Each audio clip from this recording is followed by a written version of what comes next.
শীতকালে একটা ছোট টান্টু দে ভাই, লিভার যে শুকিয়ে গেল। ঈদের এই চাঁদ, তোর এই চিত্র প্রদর্শনী কবে শেষ হবে বলতো? যেদিন আমি মরে যাব সেদিন। চাঁদ, তোকে আমি অনেকবার বলেছি আমাকে সেন্টু দিয়ে কথা বলবি না, ওতে আমার অ্যালার্জি। আমাদের জীবনে সেন্টুর কোনো দাম নেই রে। যেমন আছি বিন্দাস আছি, সব সময় এটাই ভাববি।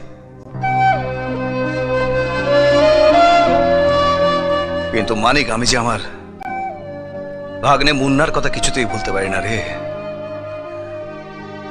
আমার ছোট বোনটা আর ভগ্নিবোধ অ্যাক্সিডেন্টে মারা যাওয়ার সময় আমরা হাত দুটো ধরে বলেছিল, আমার ছেলেটাকে দেখিস দাদা। কিন্তু আমি দেখতে পারলাম কই, কে যেন সেই ছেলেবেলা ওকে তুলে নিয়ে চলে গেল। আচ্ছা, একটা কথা বল মানিক, আর সবাই তো চুরি করে, আমরাও তো চুরি করি, তাই বলে ওরকম একটা ফুলের মতো ছোট বাচ্চাকে তুলে নিয়ে যেতে একটু বাঁধলো না ওদের? মানুষের বাচ্চা কি চুরি করলো?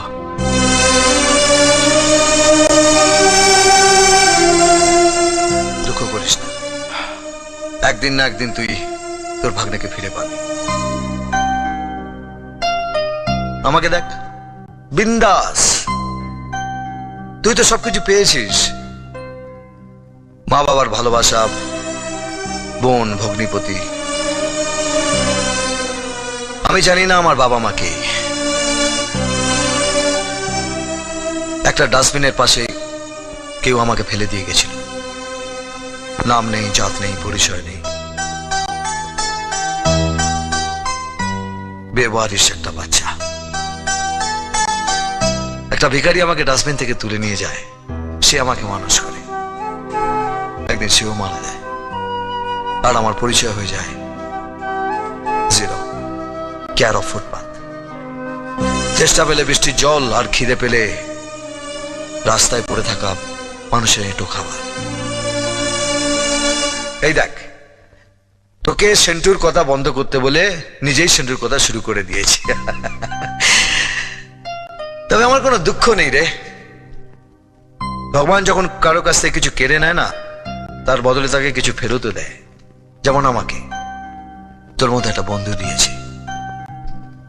দে 10, দে 5, দে 5, আবার 10।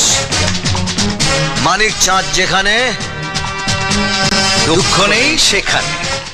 মারো টান্টু, হয়ে যাও সান্টু।